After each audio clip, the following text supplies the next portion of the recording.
মালতীতে সে যে অভিনয়টা করেছে বা যাই করেছে সেটা আমাকে খুব বেশি সারপ্রাইজ করেনি। আই এম ভেরি লাকি যে আমি আমাদের দেশের এরকম বড় দুজন সু অভিনেতা এবং দুজনেই বেশ বড় সুপারস্টার আমি বলবো। তো দুজনের সঙ্গে আমার কাজ করার সৌভাগ্য হয়েছে, বাট অ্যাকচুয়ালি আমার জন্য যে কোনো আমি কিন্তু আমার কো অ্যাক্টর কখনো সিলেক্ট করি না, আমি সিলেক্ট করি একটা ভালো স্টোরি, একটা ভালো গল্প, একটা ভালো টিম। সেখানে আমার কো অ্যাক্টর যেই হবে আমার কখনো ওরকম কোনো সিলেকশন নাই যে আমি অমুকের সাথে কাজ করব বা এর সাথে কাজ করতে চাই। যে কোনো ভালো অ্যাক্টরের সাথে আমি কাজ করতে চাই। নাবিলার নামটাই হচ্ছে একটা মিরাকেল। সিনেমায় যখন গেল সিনেমায় উপস্থাপনা ভালো করছে, কিন্তু সেই জায়গা থেকে উপস্থাপনার জায়গাটা ঘাটতি কেন? না, ঘাটতি না। আপনি হয়তো খেয়াল করেছেন কিনা জানি না, আমি এই রিসেন্ট টাইমেই দুটো অনুষ্ঠান অলরেডি উপস্থাপনা করে ফেলেছি, অলরেডি যাচ্ছে টিভি চ্যানেলে। বাট দুঃখের বিষয় হচ্ছে উপস্থাপনায় কম মাঝে আমি কমিয়ে দেওয়ার কারণ, এবং এখনো তাও কম করছি, কারণ ঠিক সেরকম ইন্টারেস্টিং নন ফিকশন হচ্ছে না আমার মতে, যার কারণে দর্শক এখন টেলিভিশনও কম দেখছে, টেলিভিশন অনুষ্ঠানও কম দেখছে, প্রত্যেকটা অনুষ্ঠান দেখতে এক লাগে।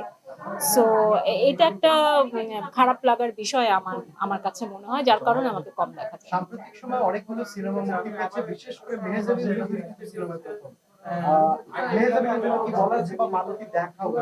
জি জি, আমার দেখা হয়েছে। আর মেহজাবিনের জন্য আমাকে যখনই কোনো ইন্টারভিউতে জিজ্ঞেস করা হয় যে আমার এই সময়ে সবচেয়ে পছন্দের অভিনেত্রী কে, আমি নির্দ্বিধায় তার নাম সবসময় বলে থাকি।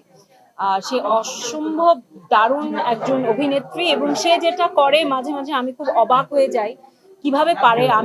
আমি হয়তো এতটা ভালো পারবো না, বা ওর মতো করে আসলেই কে পারবে। আমি মাঝে মাঝে এই প্রজন্মের জায়গা থেকে মাঝে মাঝে আমি খুব চিন্তায় পড়ে যাই। তো সে দারুণ, তার অনেক কাজ আমরা দেখেছি। আর প্রিয় মালতীতে সে যে অভিনয়টা করেছে বা যাই করেছে সেটা আমাকে খুব বেশি সারপ্রাইজ করেনি, কারণ এটাই এক্সপেক্টেড ছিল তার কাছ থেকে। শাকিব খানের হিট সিনেমার দরদটা এসে কিছুটা হলেও ঝিমিয়ে গিয়েছে। সহ অভিনেতা হিসেবে কোনো কিছু বলার আছে? দরদ শেষ প্রশ্ন, ক্যামেরা। সহ অভিনেতা হিসেবে আই থিঙ্ক উনি ওনার অভিজ্ঞতার জায়গা থেকে উনি আমার চেয়ে অনেক বেশি অভিজ্ঞ, senior, and I think with time উনিও বেশ মানে